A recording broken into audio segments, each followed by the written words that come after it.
ዛህራ ታገተች። በብሌንና እንዲሁም ደግሞ በሲፈን መካከል እንዲሁም በሜርሲ በጣም ከፍተኛ ጠብ ነበረ።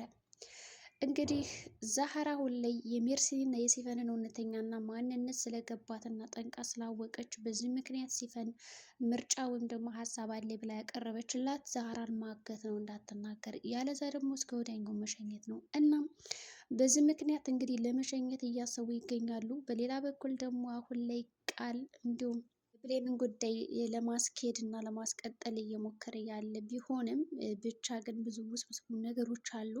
ስለዚህ ቃል በእርግጠኝነት ሲፈን እና ሜርሲ ናቸው ይህንን ነገር ያደረጉት እያለ ከራሱ ጋር እየተመካከረ እና ጥርጣሬ ውስጥ ገብቶ ነው ያለው።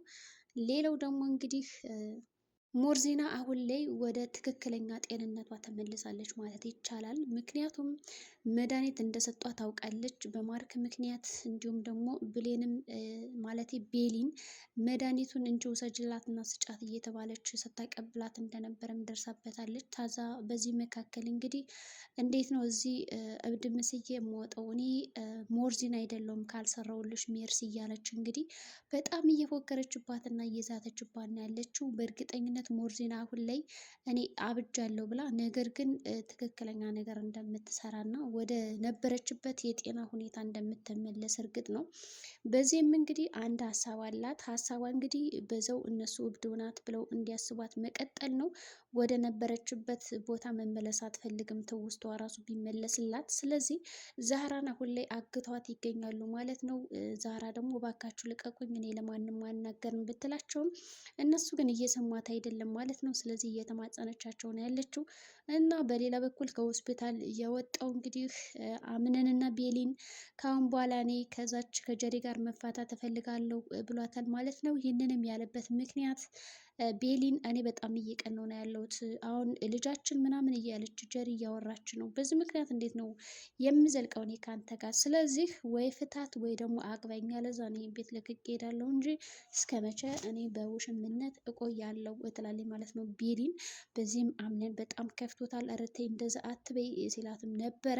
ሌላው እንግዲህ ዛህራ ሁሌ እዛ ለማምለጥ እየሞከረች ነው ያለችው እና ጓደኛዋ ደግሞ ዛህራ የት ናት እያለች እየፈለገች ነው። በዚህ ምክንያት ማርክንም ጠይቀው ማርክ ደግሞ ምንም እንዳላየና ከሆስፒታል ራሱ ሄዶ አምነን ሊጠይቀው በነበረበት ቅጽበት ቤሊን እንዲሁም ደግሞ የድርጅቱን አስተዳዳሪ ዋና ጸሐፊ እሷን እንዳገኛትና ሌላ ጋር ማንም ጋር እንዳልተገናኘ።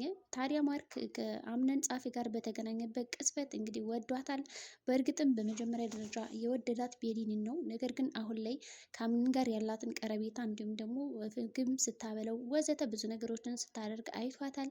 በዛ ምክንያት አየችንማ ባልቀርባት የተሻለ ነው፣ ስለዚህ አምነን ተወደዋለች መሰለኝ በማለት እንግዲህ ርቆ አሁን ከጸሐፊቱ ጋር እንግዲህ ለመቀራረብ ሞክሯል። በእርግጥም ማርክ በጣም ጥሩ ስራ ነው የሰራው። ከጸሐፊው ጋር ቢገጣጠም አሪፍ ይሆናል ብዬ አስባለሁ። ያለዛ ግን ነገሮቹ እየተካበዱና ከመጠን በላይ እየባሰባቸው ነው የሚሄዱ።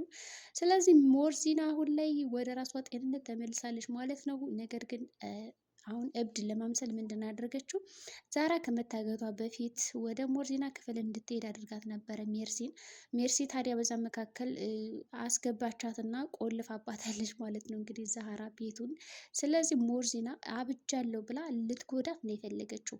እናም እንግዲህ ሞርዚና ልክ አምነንን እንዳስወጋሽኝ አንቺንም ወጋሻለሁ እያለች ስትባል ነበረ።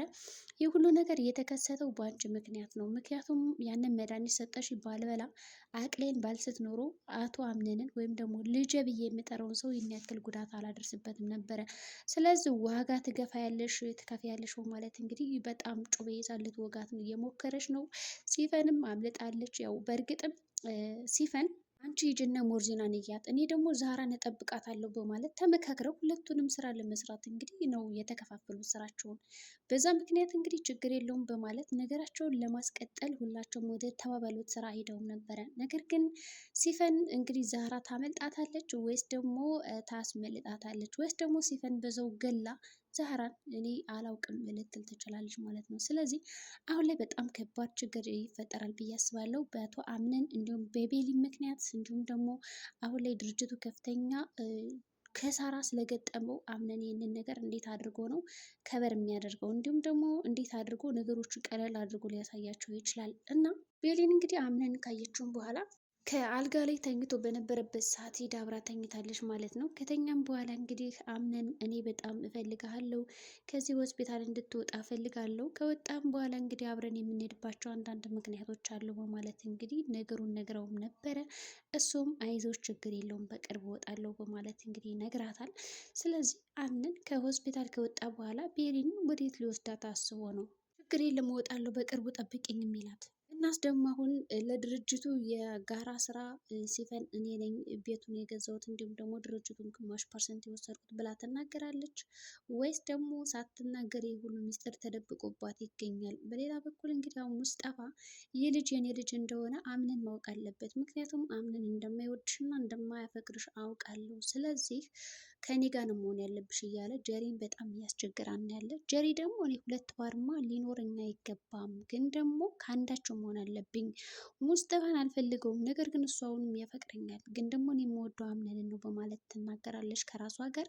ታዲያ ይህንን እየተናገረች ሙስጠፋ ደግሞ እሱ እኮ እንደማይወድሽ ግልጽ ነው፣ ይልቅ እኔ ጋር ብትሆኝና ጥሩ የተሻለ ህይወት ብንኖር ከበፊቱ ህይወት የተሻለ ወስድሽ ትምህርት አንድ ላይ እንኖር የሚል ሀሳብም አቅርቦላታል። ካቀረበላትም በኋላ በዛ ሀሳብ እንግዲህ እየተስማማችም ይመስላል ማለት ነው። ነገር ግን አምነን እወደዋለሁ፣ አንተን አገባው ማለት አሁን ላይ ምንም አይነት ገንዘብ ስላሌለ አብረን ልንኖር አንችልም በማለት ተነግረዋለች። እንግዲህ እንደዛ እያለች ወደ ኪችን በሄደችበት አጋጣሚ ዛራ የት ነሽ እያለች እንግዲህ ትጠራታለች። እናት ዛራ ደግሞ የለችም፣ ወዴት እንደሄደች ታግታ ስለነበረ ኪችን ውስጥ እንግዲህ አላገኘቻትም እና በዛ ምክንያት የት ትገባለች በማለት እንግዲህ ያለቃቀሰች ምናምን እየወጣችም ነበረ። አምነንም ከሆስፒታል ሊወጣ ስለነበረ እንድታጸዳዳላ ቤቱን ምናምን ነበር የፈለገቻት። ስለዚህ ዛራውን ታግታ ነው ያለችው። እናም እንግዲህ ከታገተች በኋላ ማን ነው ከዛ ከታገተችበት ሊያድናት የሚችለው? ቤሊን ከወጣች በኋላ የሚገርማችሁ ነገር እናት ዛራ እያለ በጣም ስትፈልጋት እና ስትንከራተትም ነበረ። ማርክን ራሱ ጠይቀዋለች፣ ግን ደግሞ ማርክ ራሱ ቤት ውስጥ ስላልነበር አላየውም በማለት ነው የመለሰው። ቃልን ሁላ ጠይቀው ቃል ራሱ አላውቅም ነው ያለ። ስለዚህ የመጨረሻ አማራጭ የቱ ጋር ልትፈልጋት ትችላለች? በሌላ በኩል አዲሷ እንግዲህ የመስሪያ ቤቱ ድርጅት አስተናጋጅ የሆነችው በጣም ክቡ ሰው ትመስላለች። እንዲሁም ደግሞ ከሜርሲ ጋር በመጀመሪያውንም ተግባብተዋል። ስለዚህ ሜርሲ አሁን የድርጅቱን ግማሽ የምትወስድ ይመስላል። ሞርሲናም እንግዲህ ከቃል ጋር የጀመረችውን ስራ ቀጥላለች ማለት ነው። ስለዚህ አሁን እኔ ደህና ነኝ፣ ወደ ህይወቴ ተመልሻለሁ። ነገር ግን ይህን ነገር ማንም ማወቅ የለበትም። ልክ እብድ እንደሆንኩ ቀጥላለሁ እና አንተ ደግሞ የምልን ነገሮች ስራ ትለዋለች ማለት ነው።